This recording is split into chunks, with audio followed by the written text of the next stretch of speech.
Bihare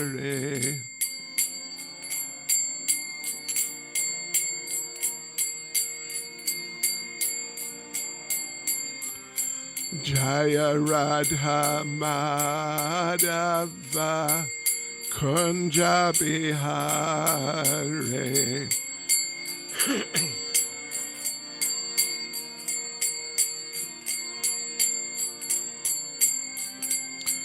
Gopi Jana Balava Giri Baradhare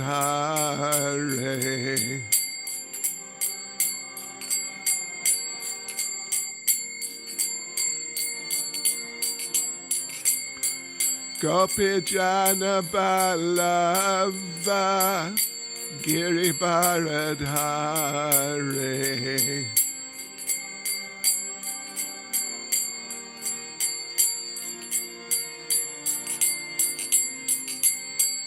Yashodanandana Vraja Janaranjana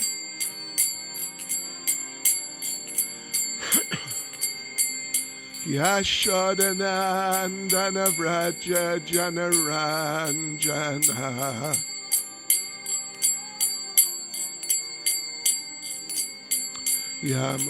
Yamunatira Vanachare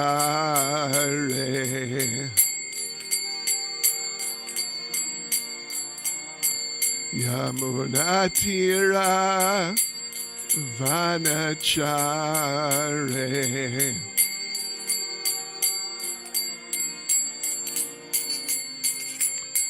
Jairadha Madhava Kunja Bihare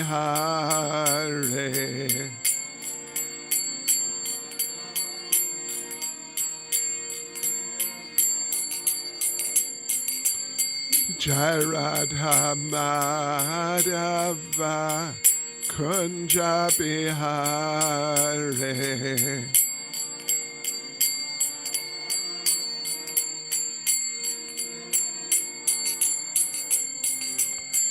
Gopi Jana Balava Giri Baradhare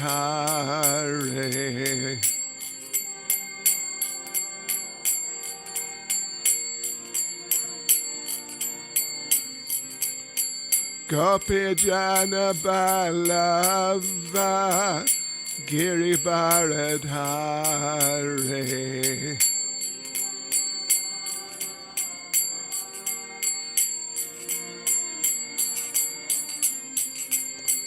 Yashodanandana Vraja Janaranjana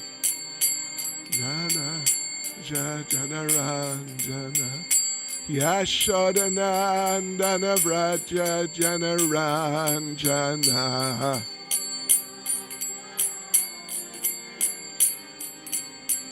Yamunatira Vanachare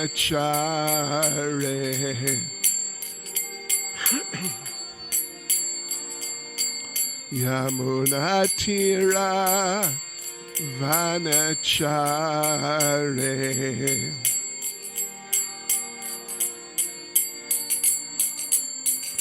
Jaya Radha Madhava Kunja Bihare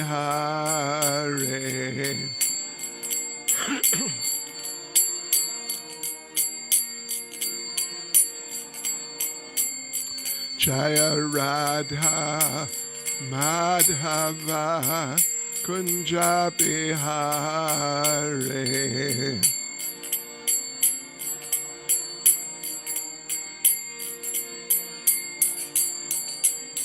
Jai Prabhupada Jai Prabhupada Jai Prabhupada Jaya Prabhupada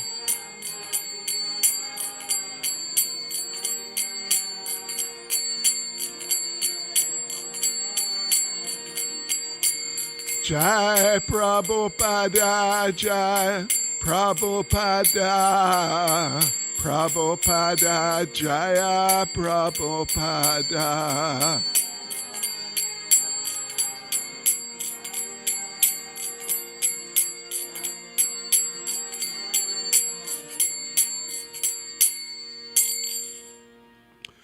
Jayam Vishnupad Paramahangsa Parivrajak Charis Tadasasi Samad, His Divine Grace, A.C.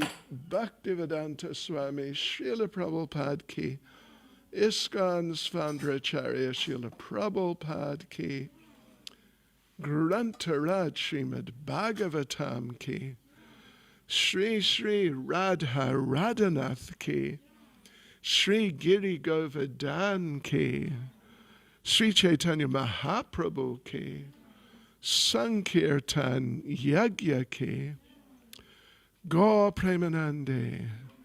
All glories to the assembled devotees. All glories to the assembled devotees. All glories to the assembled devotees. All glories to Sri Guru and Sri Gauranga. All glories to Srila Prabhupada.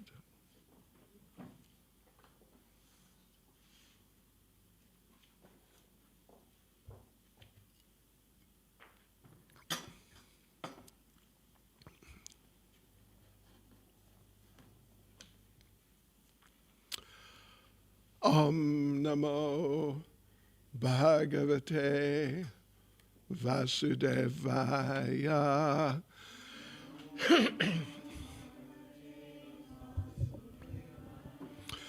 Om Namo Bhagavate Vasudevaya.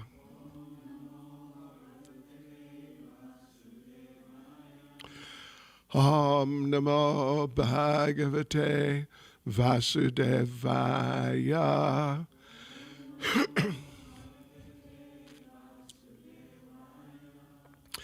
Srimad Bhagavatam, Canto 4, Chapter 1, Genealogical Table of the Daughters of Manu, Text 57. So Yam Stiti Vyatikaro Pashamaya Srishtan Satvena Na Sura Ganan Anumeya Tattva Drishyad Adabra Karunena Vilokanena Yach Tri Niketam Amalam Shipataravindam Soyam Stiti Vyati Karo Pashamaya Srishtan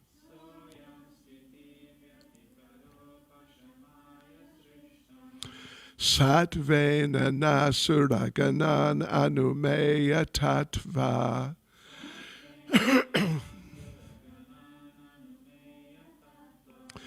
Drishyada Dabra Karunena Vilokanena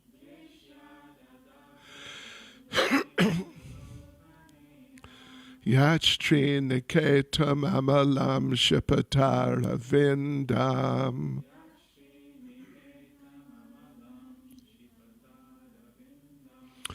Soyam Stiti Vyati Karo Pashamaya Srishtan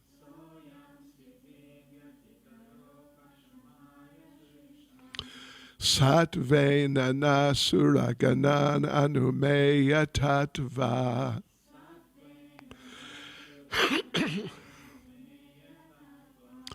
Drishyada Dabra Karunena Vilokanena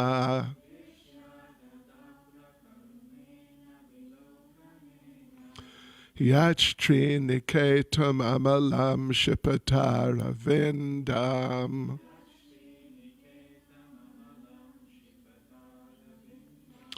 Soyam Stiti Vyati Karo Pashamaya Srishtan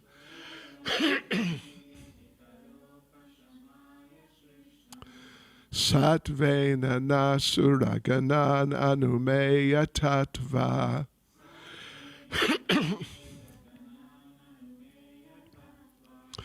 Drishyadadabra karunena vilokanena.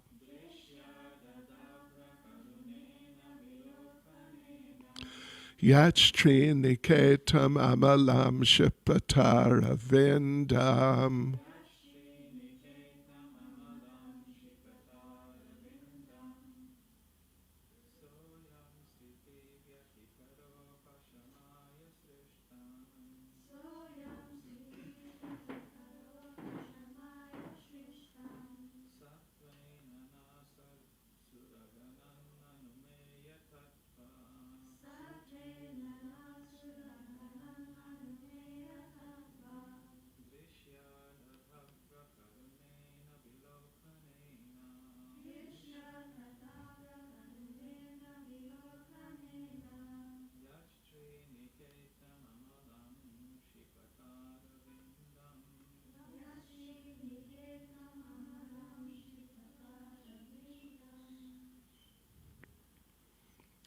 Mataji's.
Sa that ayam he stiti of the created world, vyatikara calamities, upashamaya for destroying, srishtan created, satvena by the mode of goodness, na us suraganan the demigods, anumeya tattva understood by the Vedas, drishyat glance over, adabra karunena merciful, vilokanena glance, yat which, Sriniketam the home of the goddess of fortune, amalam spotless, shipata supersedes, aravindam lotus. Translation: let that Supreme Personality of Godhead, who is understood by truly authorized Vedic literature, and who has created peace and prosperity to destroy all calamities of the created world, be kind enough to bestow his glance upon the demigods. His merciful glance can supersede the beauty of the spotless lotus flower, which is the home of the goddess of fortune. Purport by Srila Prabhupada, the Supreme Personality of Godhead, who is the origin of the cosmic manifestation, is covered by the wonderful activities of material nature, just as outer space or the illumination of the sun and moon is sometimes covered by clouds or dust. It is very difficult to find the origin of the cosmic manifestation. Therefore, material scientists conclude that nature is the ultimate cause of all manifestations. But from Shastra, or authentic literature, like Bhagavad Gita and other Vedic scriptures, we understand that behind this wonderful cosmic manifestation is the Supreme Personality of Godhead. And in order to maintain the regular procedures of the cosmic manifestation and to be visible to the eyes of persons who are in the mode of goodness, the Lord appears.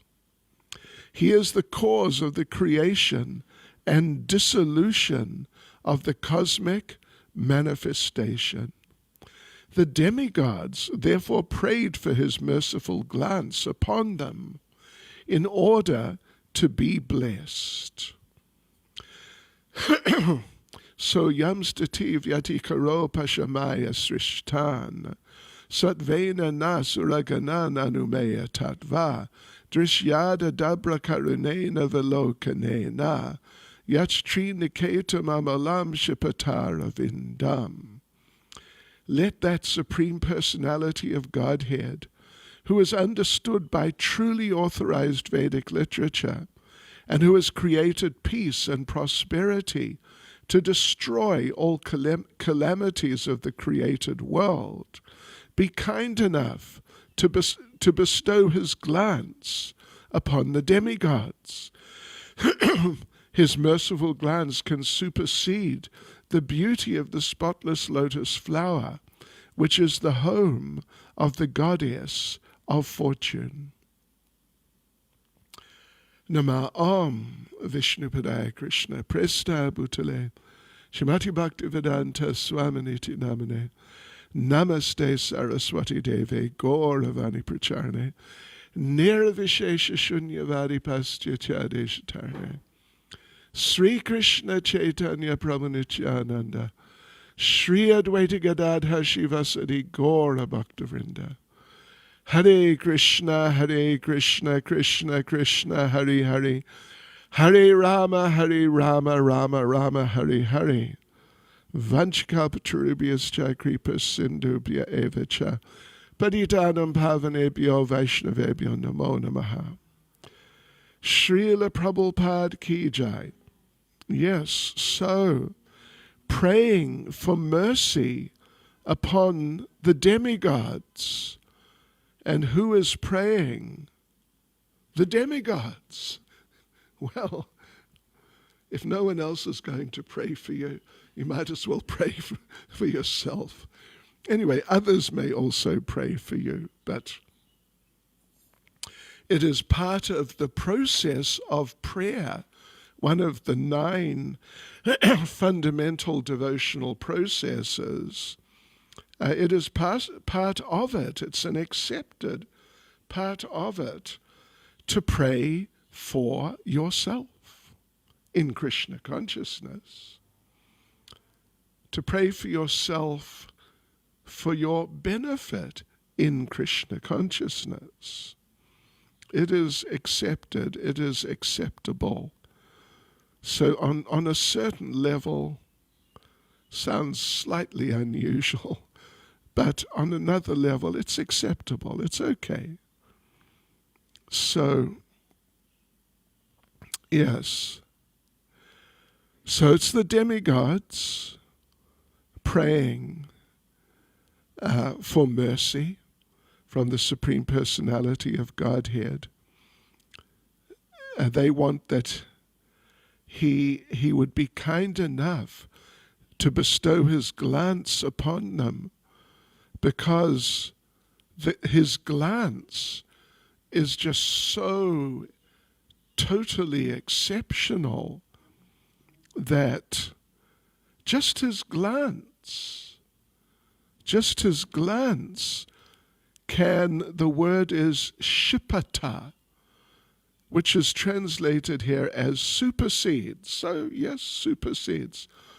Shipata, if you look it up, do a little search on shipata, you'll see that sometimes it's more than just supersedes. Sometimes it's more like sort of, what would you say, vanquishes, overwhelms, that sort of idea. It's a very strong superseding, very strong. And it supersedes the beauty of the lotus flower, which is the home of the goddess of fortune, and which she also carries. She also carries a lotus flower, which is very beautiful. You know, I assume, in the Durban Botanical Garden, I assume the lotuses are blossoming. I don't know if anyone's been there to check or to steal some lotuses, or anyway, to do something. Or up the road here, do they still have them? Yeah, anyway, you know, engage them in Krishna's service without getting spotted. But lotus flowers, you know, there's so many statements about lotus this and lotus that, meaning different things can be compared to lotuses, but it's really a very special, it's a standard, very special expression of appreciation of the beauty of something or someone, like that. And they're saying here, the demigods are saying here, that they hope that the Lord will be kind enough, because being kind is special. Being kind is special. Just being normal and just, you know, how you doing sort of thing, that's not real kindness. It's more like just a social formality. But real kindness, someone extending themselves for us, for our benefit when they don't have to, but they're just thinking of us and how they can help us in our ongoing struggle in this world. Well, that's very special. And that should always be treasured when one receives some kindness, and particularly some major kindness. That should be treasured.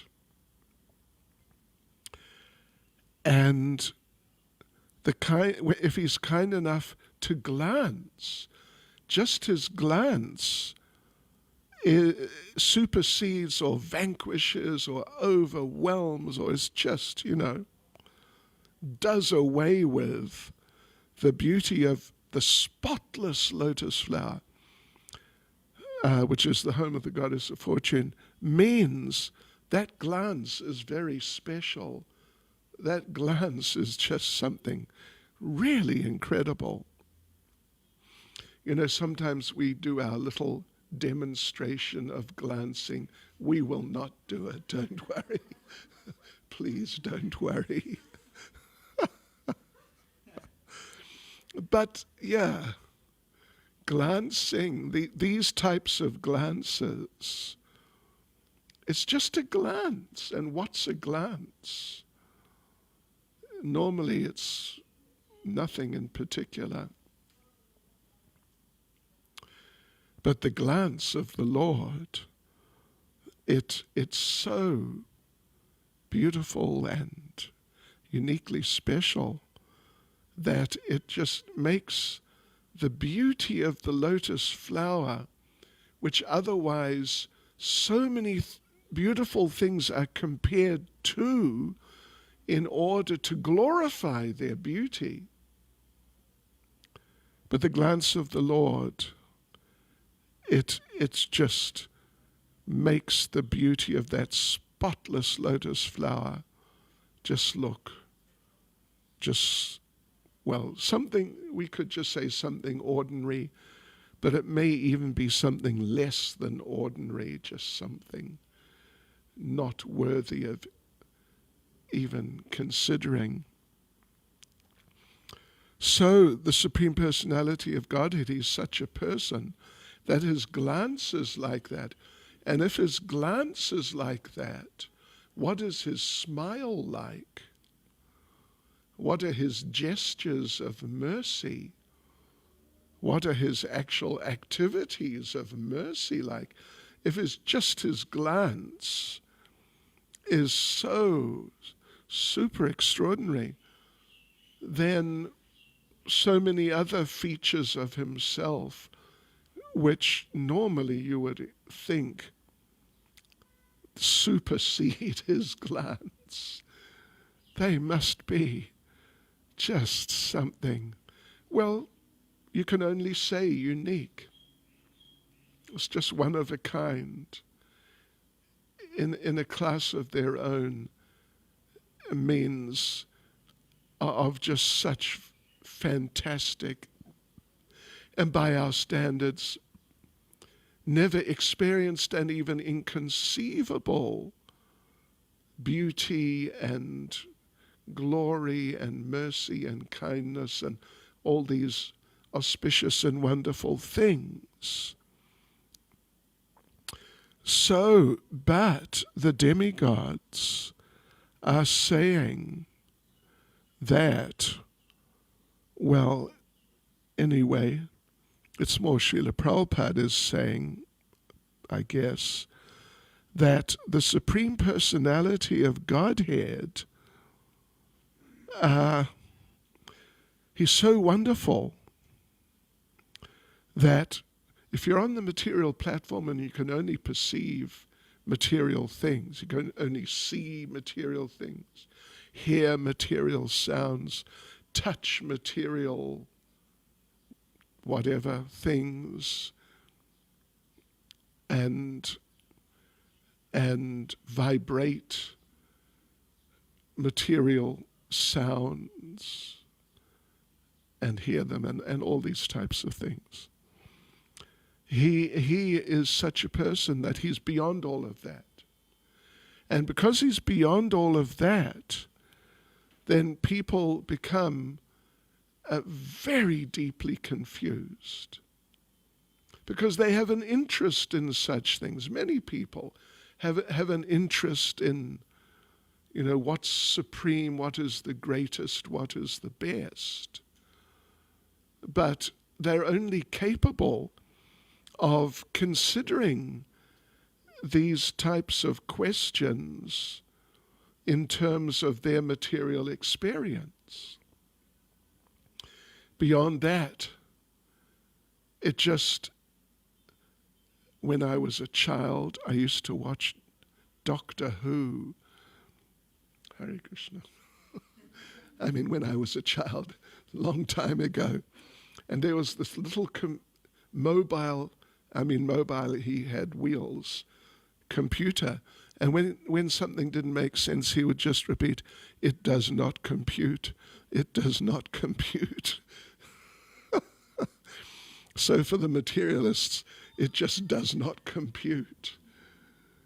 Their capacity to conceive in the sense of, you could say, picture within their minds, express in words. They just don't have that capability, and therefore their process in that regard becomes frustrated, becomes so frustrated, and they end up dissatisfied. Yes. So Srila Prabhupada gives the example here that the Lord is all his just wonderfulness of all these different types. For those on the material level, it's covered by the wonderful activities of material nature. You know, we criticize Maya and, you know, say things about we don't want Maya, we reject Maya, at least we should. But we should be aware also at the same time that Maya is truly amazing.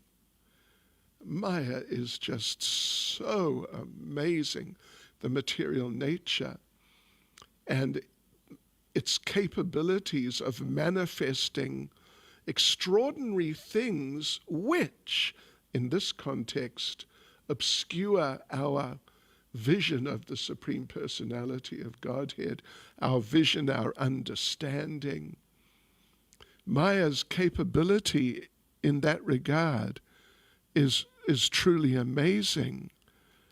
And therefore, you know, I should have looked it up before the class, but there's a verse spoken by Prabodhananda Saraswati, if I remember correctly, and he's talking about Maya, the material nature and its manifestations, and he says something to the effect that you manifest all these amazing material things which are just mind-boggling, just amazing, incredible. And he says, therefore, I offer my respectful obeisances to you, because you can do these things which just completely, well, if you don't mind the term, blow my mind. I end up just like, wow, what is this? It's Maya. One of the multitude of amazing manifestations of Maya. And so amazing that obscures the Lord, even though the Lord has been here and done so many things to demonstrate who he is and explained who he is, what he is, and so many devotees have been even in all sorts of different traditions.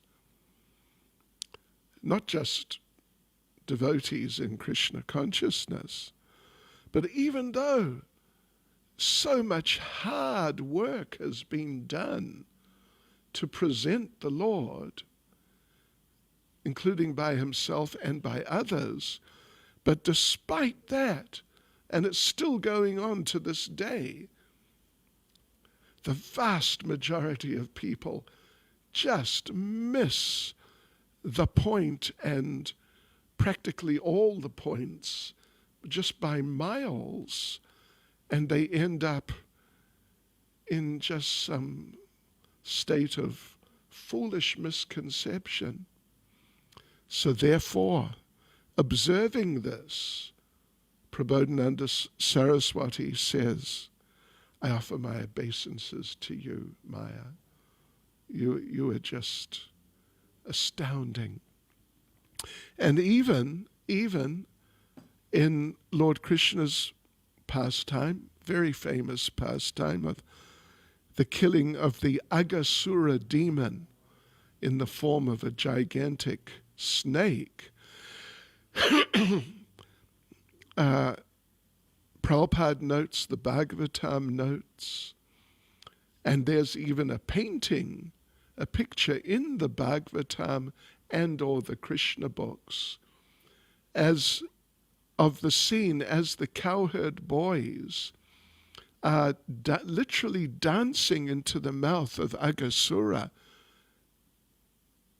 understanding that this is a giant snake, but still they're just dancing in, carefree and fancy-free, just dancing in, because they're thinking, snakes are usually, other than Anantashesh, they're really inauspicious, and we should avoid snakes. Whenever we see them, we should just avoid them. But this snake is just so interesting. Look at him. He is just so extremely interesting. We're going to check him out. And if it's a problem, if he's like your typical snake and there are going to be problems which arise, it's okay. Krishna will save us. So the picture's there and the description's there. And in the picture, Lord Krishna is standing there in the foreground. I'm sure you've seen it, with is it with a calf next to him? Anyway, something like Krishna's standing there sort of like this, kind of typical, slightly puzzled pose. And the explanation is that Krishna is thinking, look at this snake manifested by the material energy. How did the material energy do that? And Krishna is thinking, this material energy of mine is amazing. Yeah, it's like that. So it's like that. And if, as the demigods are saying, if you don't get the glance of the Lord, some glance of the Lord, where he gives you some mercy to penetrate through the veil of Maya, then you'll simply be confused, and just different variations of confusedness. That's all. That's all. Even if you catch something, but you'll miss so much that the little that you catch may not really help you much at all. So, yes, the glance of the Lord, the mercy of the Lord on us, so we can further our Krishna consciousness. What an important element in the life of a devotee.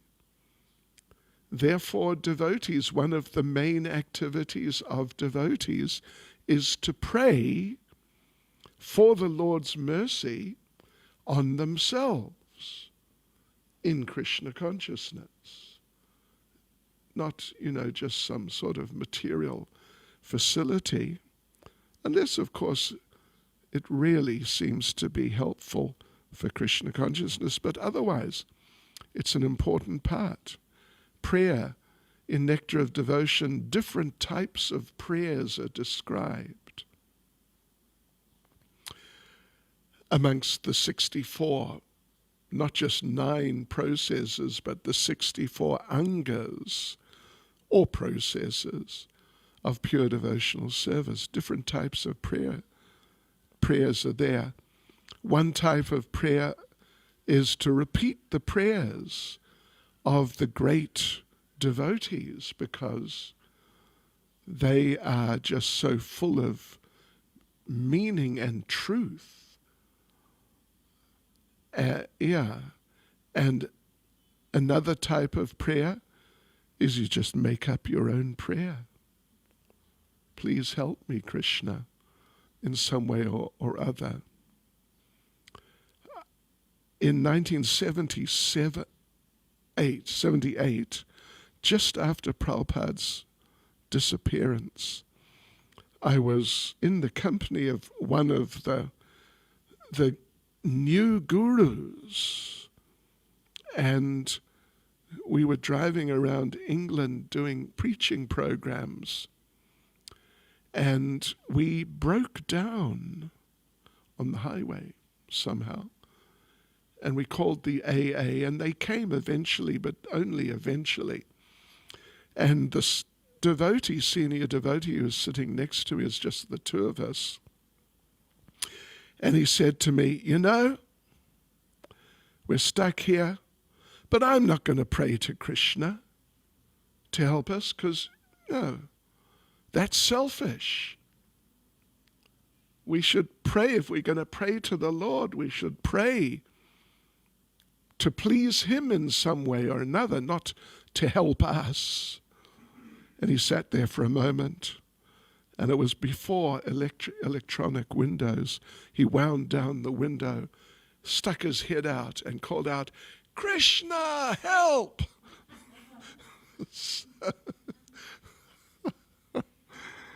Yes.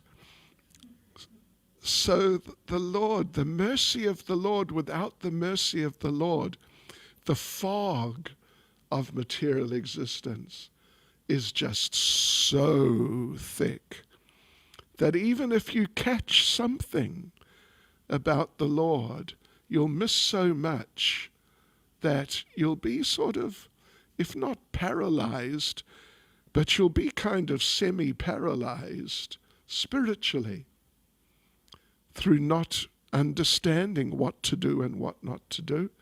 So you won't do certain things you really should do, and you will do certain things you really shouldn't do. Just during japa, I got an inspiration. Well, it's something I've researched before. Amadidat, you know Amadidat, the late Krishna. You know, he was and there are many people like him.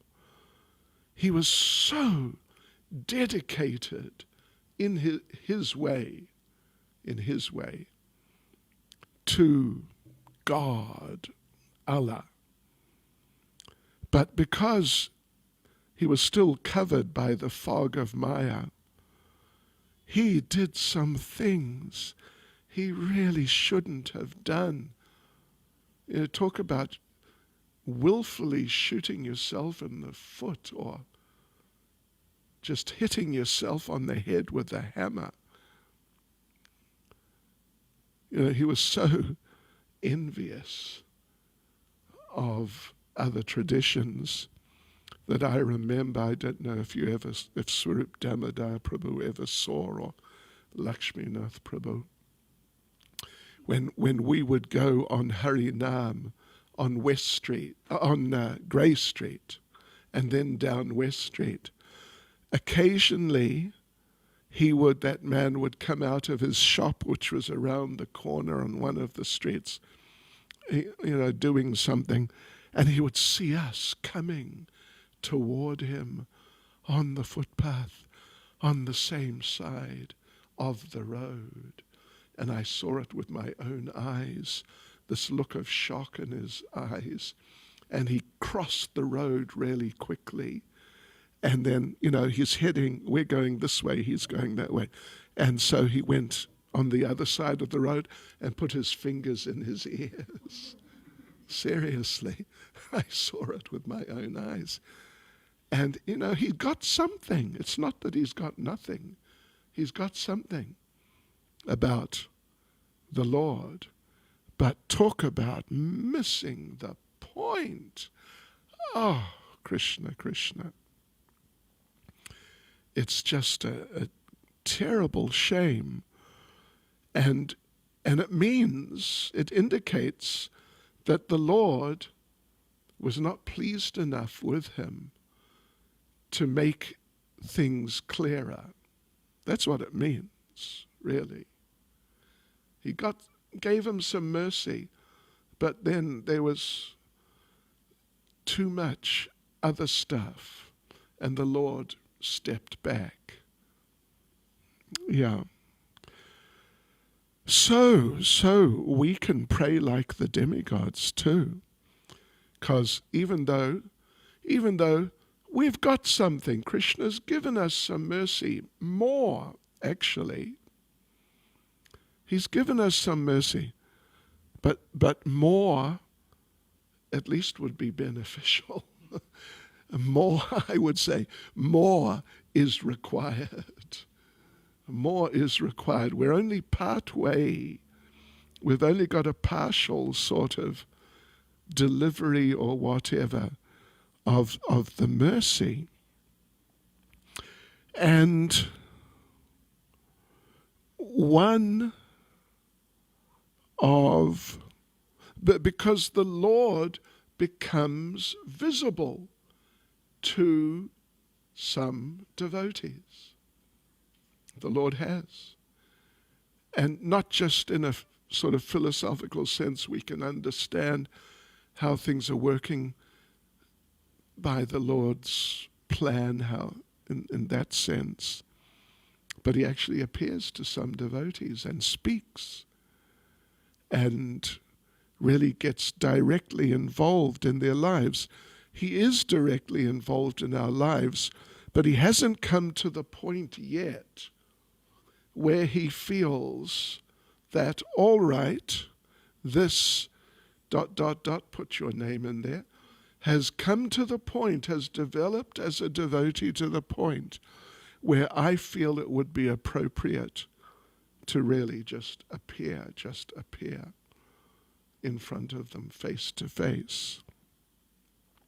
So, but what is mentioned here as being, as an important aspect of the mercy is the access to, as Srila Prabhupada translates here, and it's an interesting translation, the truly authorized Vedic literature. In other words, there are Vedic literatures and there are Vedic literatures. But we have to focus on certain Vedic literatures. Prabhupada mentions Bhagavad Gita, and of course we understand it includes Srimad Bhagavatam, and it includes Caitanya Charitamrita, even though in a certain technical sense, some could easily say or try to say that it's not exactly Vedic. But as Vrindavan Das Thakur says on a number of occasions in Chaitanya Bhagavat, that the pastimes of Lord Chaitanya are going to be revealed in Vedic, strictly speaking, Vedic literatures. And they're already there. They're already there. So, there's different Vedic literatures, and there are many, very many Vedic literatures. And some of them are not truly authorized in the sense, specifically speaking, in the sense they're not truly authorized for approaching the Supreme Personality of Godhead. They're Puranas in the mode of ignorance, Puranas in the mode of passion. And they're sort of presenting these things, but with tinges, with real tinges of those modes. Then there's Vedanta Sutra, which, if you're not really situated in Krishna consciousness, you won't be able to understand. So truly authorized Vedic literatures in this context are those literatures which, as the demigods say, they help us understand the Lord. They're focused like that. They're not dealing with other subject matters. let that Supreme Personality of Godhead, who is understood by truly authorized Vedic literature, so let him be kind enough. So that's, of course, ultimately, in one sense, if you understand things enough already, all the Vedic literatures are for helping us to approach the Lord. But many, at least some of them, many of them, if you don't already understand enough, they won't help you understand the Lord.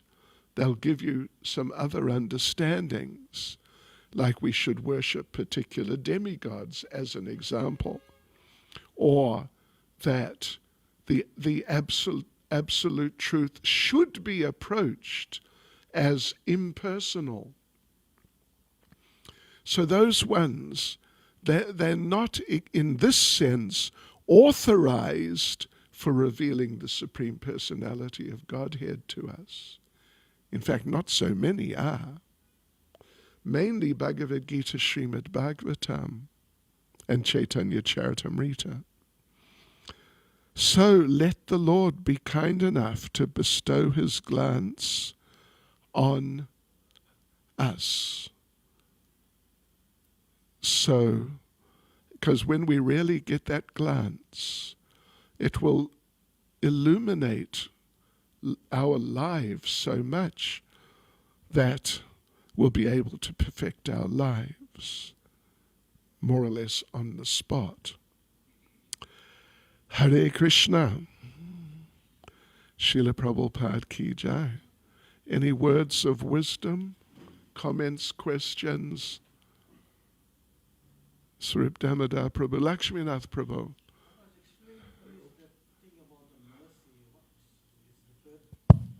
Explain about the mercy? Yeah, what it's referring to, more service or? Yes. Please explain. It's referring to, more mercy is referring to giving us more things which will help us progress in Krishna consciousness, which can be more service. I mean, it could be more service quantitatively. It could be inspiration to help us serve better qualitatively. It could be, you know what it could be? Not just could be, but one form of it is to give us inspiration to chant better.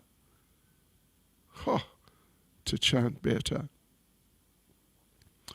Yes, to read the literatures better, discuss the literatures better, serve the devotees better, discuss with the devotees better, all sorts of things. I mean, whatever you can think of, really, and even more than what you can think of. Opportunities in Krishna consciousness to engage further, more and better. As we say, more devotees, happier devotees. Yeah. More Krishna consciousness, happier Krishna consciousness. Is that okay? Because you don't want, there's only 24 hours in a day. And you don't want too much devotional service. If you're going to get too much, then you have to also pray to Krishna, somehow give me the capacity to see how to do this service, which might include getting some help. Yeah. Comments, questions, devotees? Mother Angadevi.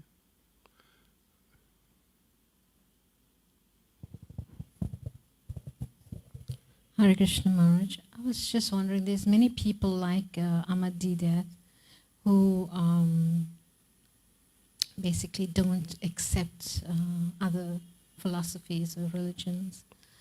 So would you say that they didn't get the mercy as well, although they're very staunch in their practice? No, well, what I was saying is, giving him as an example, but of a type, is they got some mercy. Because they're not just total materialists, just trying to enjoy their senses. They've got some understanding about the Lord and some inspiration to do something for him. But it's severely tainted, by material attitudes of, like, what would you say? That I and or we are just so good. We're better than everyone else, better than their ideas. And we don't even need to really seriously, in an open-hearted and open-minded way, consider other ideas. Okay, and one other thing. Do you think that he got the mercy just by seeing the Harinam party? Well, I'm sure he got the mercy, by that. Even though he may have blocked his ears. Right. So. Well, he blocked his ears because he didn't like the sound, means he heard the sound. Yeah. So who knows where he is now?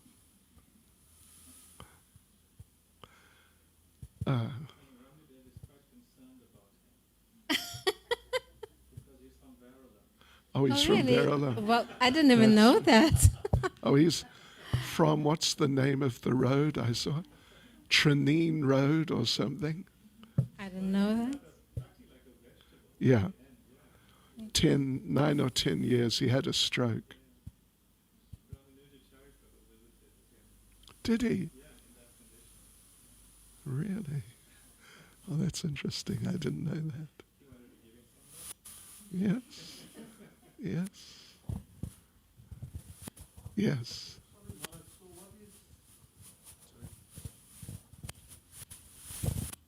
May I ask what is required to attract that mercy? Yeah. Well, real dedication to the devotees and particularly the spiritual master, that'll really stimulate the Lord. And otherwise, real sincerity to be a devotee, to become a better devotee, and to make progress and to please the Lord. These types of things, that they will attract the mercy of the Lord, and even like a great avalanche of the mercy of the Lord, more than we expected, more than even perhaps we wanted, it's very visible sometimes with book distributors. They go out and they want to distribute, lots of books. They may even have some number in their minds. And then they really apply themselves and they pray and they're trying. And they end up in some cases doing many more books than they had even prayed to the Lord that they wanted to do. Yeah, so when the Lord becomes stimulated to give his mercy, he may give more than what we expect. It's not that we can define to the Lord that, okay, I want mercy, Lord, in that I want something, this. And so, so Lord, you can give me this, but we're not exactly allowing him, but we're not really considering that he might want to give more. And if we get, there's some famous stories, the lady with the wood on her head, that story? She was going to sell it in the market, but she fell and the wood fell on the ground and she prayed, "Oh, Krishna, help. And Krishna appeared. Yes, what can I do? And she said, could you put the wood back on my head? And he said, sure, no problem. And before she knew it, the wood was back on her head. And she went and sold it and made some extra money. And she thought, right, today I got the mercy. But she could have, if it was something material, she could have asked, please give me enough money so I can live very nicely without having to work again for the rest of my life. Something like that. But her idea of mercy, what, I need mercy, what? Oh yes, wood back on head. Ah, mercy. I got the mercy. Hare Krishna. Srila Prabhupada ki jai.